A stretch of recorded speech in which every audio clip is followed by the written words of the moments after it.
கொஞ்சோண்டு ஸ்நாக்ஸு பாப்பாவுக்கு செஞ்சு கொடுக்கலாமேன்னு கொஞ்சம் உருண்டை செஞ்சு கொடுக்கலாம் அப்படின்னு சொல்லிட்டு உருண்டை செய்கிறேன். இட்லி மாவுக்கு அரைச்சதுலேயே கொஞ்சோண்டு எடுத்துக்கிட்டேன் அரிசி மாவு. ஒரு 1/2 ஸ்பூனு கடுகு, 2 டீஸ்பூன் உளுந்து, கொஞ்சம் கடுக்கு முடுக்குன்னு நல்லாயிருக்கும்.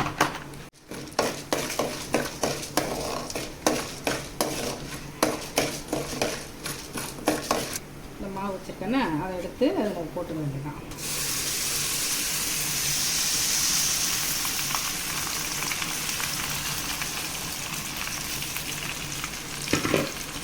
போட்டுட்டு கிண்டி விடணும். நல்லா கெட்டியாகிற வரையும் கிண்டி விடணும். நல்லா வேற இருந்துச்சு, அதனால் சரி தேங்காய் போட்டு கொஞ்சம் ஸ்நாக்ஸ் செஞ்சுக்கலாமே அப்படின்னு சொல்லிட்டு செய்கிறேன். நல்லாயிருக்கும், ரொம்ப டேஸ்டியாக இருக்கும். புழுங்கரிசி மாவில் செய்கிறது. இட்லிக்கு நீங்கள் அரைச்சிங்கன்னா கொஞ்சோண்டு எடுத்துக்கலாம், அதுலேயே மாவு கொஞ்சம் எடுத்து செஞ்சுக்கலாம்.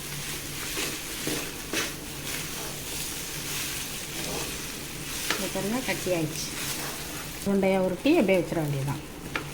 இட்லி பானையில் உருண்டையாக உருட்டி அப்படியே வச்சிட வேண்டியதுதான். இது வெந்துருச்சு பாருங்கள். இதுலேயே லைட்டாக வெந்துடும். நம்ம பிடிச்சி வைக்கிறதுலேயும் பாதி வெந்துடும்.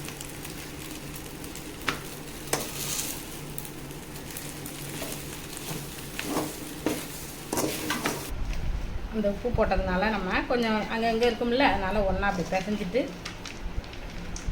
உருட்டி வச்சிட வேண்டியதுதான்.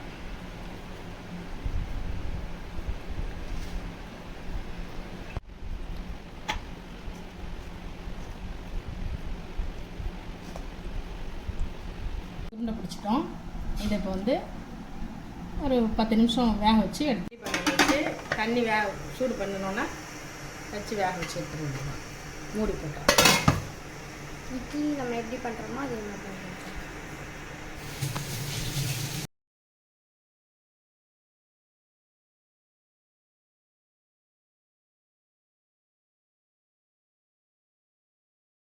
இருபது நிமிஷம் வந்துருச்சு. 20 நிமிஷம் ஆல்ரெடி வெந்த மாவு தான் அது. நம்ம வதக்கக்குள்ளே வெந்துருச்சு. இப்போ வெந்த மாவுங்கிறதுனால 20 நிமிஷம் வெந்தால் போதும். வெந்துருச்சு பாருங்கள். இந்த பாருங்கள் வெந்துருச்சு.